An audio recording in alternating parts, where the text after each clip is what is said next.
Let's talk NIU. Obviously, a massive story last year with Tom McCamick and the Huskies taking down Notre Dame in South Bend. Notre Dame then goes on to play in the national championship game.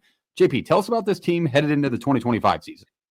Yeah, you look at Northern Illinois, and if you're getting an outsider's perspective from outside the conference, you're going to get a lot of people talking about this is one of the better programs within the MAC. Traditionally, they win a lot of games. They had some of the best years. I'd say one of the best runs any MAC team's ever had in Jordan Lynch's time there. But it's a team that now deals with a lot of turnover. That's coaching-wise, and that's also personnel-wise. They're not far off the norm here in the MAC. This is a stat while doing research, I thought was pretty nuts. Throughout the entirety of the MAC, these teams are returning 41.1% of returning production for the season ago. That's the whole MAC combined. That is 12% lower than any other conference. I mean, that's a crazy stat that tells you how a lot of these coaches are just dealing with the transfer portal and how hard it is to keep stars within the conference. Now, let's talk Northern Illinois. They got a win total of 6.5 right now. Very juiced to the under. Thomas Hammock's kind of made this a program with a real identity. It's also a program that's really hard-nosed. People like playing for him. He's going to make 2 coordinator switches. He's going to bring in Quinn Sanders at OC and DC Rob Harley. If you remember, Nick Bendetto is their DC the last couple of years, just took a job at Fresno State. This is the most transfers that Hammock's ever brought in. 13 he brings in this year. That is more than the last 3 years combined. They're going to have a lot of these hit. Let's start on the offense, right? Transition to Sanders is a much different offensive coordinator than what they've had there in the past. Hammock likes running the football. He's always had good backs. He's always had a quarterback that can move around well. He's always had a good offensive line. Now the offensive line thing stays the same. You got to work a new quarterback in Josh Holst that honestly, like they're very high on. I was watching some podcasts and some shows and reading some things through the Northern Illinois world. And they think the kid's special, that he moves around really well. And even with the loss of the quarterback this year, like they feel like this is going to be their starter day one. They won't be that much of a battle. And he's going to want, again, going back to him, he's going to want a really good running game. And so having a quarterback that's mobile really helps into that. Again, it's a production turnover from a season ago. The offensive line needs a reset, but it feels like that's a group that always does well at Northern. Top pass rushers are gone, but there's top pass catchers are gone, sorry. And then the offensive line, go back to that. Like they still have a left tackle and Evan McClone. I think that's how you say his name. That's going to be probably all MAC, like one of the first, second team all MACs. And it's just one of those groups that feels like they're going to have an identity to run the ball. It just might look a little bit different. It's going to be get on the edges a little bit more, see if we can get the ball in the air, have a more productive passing game. They're just going to need a lot of guys to step up. People to know within this, Telly Johnson Jr., probably going to be running back 1 for the Huskies this year, but they also bring in a couple other options. Very good running back room that Northern Illinois is touting a little bit. They also bring in a guy in Siobhan Wright. He's a D2 transfer coming in from Charleston, not College of Charleston. He's coming in from Charleston, the D2 school. D2 leading rusher a season ago, been an absolute weapon at that level. I think he's going to be, a running back 2, if not a running back 1B to Telly Johnson's running back 1A. Also, I just think it's interesting to look at what Northern's done and what the rest of the MAC's done. The MAC traditionally has quarterbacks that like to sling it around a little bit. They're going to have to find a way to do that. Now, defensively, this is kind of where they've made their hay the last couple of years as well, right?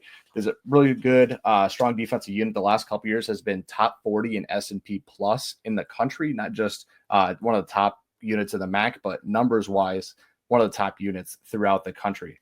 Pass rush and linebacking core should be solid. A lot of that's coming back. It's going to be probably their 2 best units on the entire team. The defensive ends, I think, are going to bookend one of the better defensive line units within the conference. Roy Williams and Jelani Williams, very good MAC defensive end unit. They got after the quarterback a ton of season ago, and they're really going to help the linebackers run free and shore up that back end. That was not great for them last year. The DBs weren't bad, but it wasn't a great DB situation. You didn't feel like you were going to get hit over the top. Now, a couple things with them on the defensive side.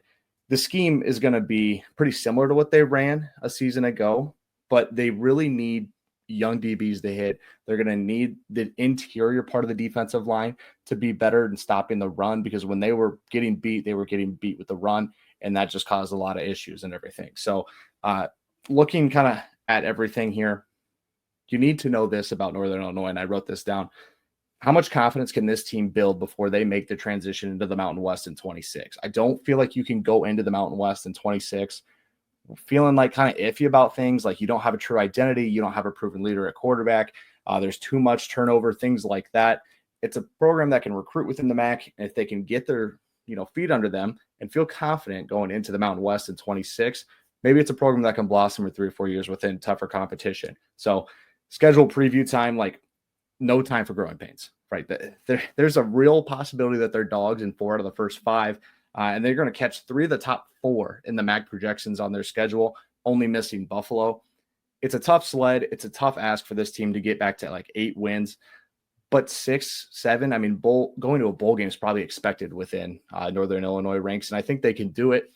What they actually look like is still a little bit of a mystery offensively, and how good can the defense get? Because it feels like they're going to have to carry some weight.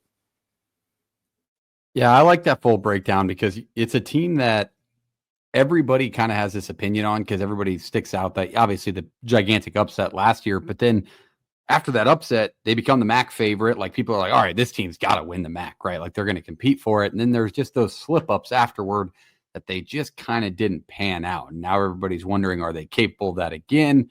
And some just storylines that are going to be fun to follow within this conference. Jake, your thoughts on this team? Well, first of all, I'm glad, JP, I'm really glad you mentioned the returning production stat, because as I'm going through this whole thing, find me another team besides Toledo that I think brings back more than 2 starting offensive linemen. Most of them have 1 if 0. Like I didn't even mention Miami, Ohio brings back 0 starters. And I know Northern Illinois has Malcor, which they can rely on, but that's going to be the name of the game because they're going to use Telly Johnson a bunch, but they're also going to have other guys in the backfield that they're going to rely on. It's who Thomas Hammock is, even the new OC. They're still going to run the ball a ton, and it's going to be their bread and butter. But I think it depends on that offensive line because they can't run block again, kind of like last year.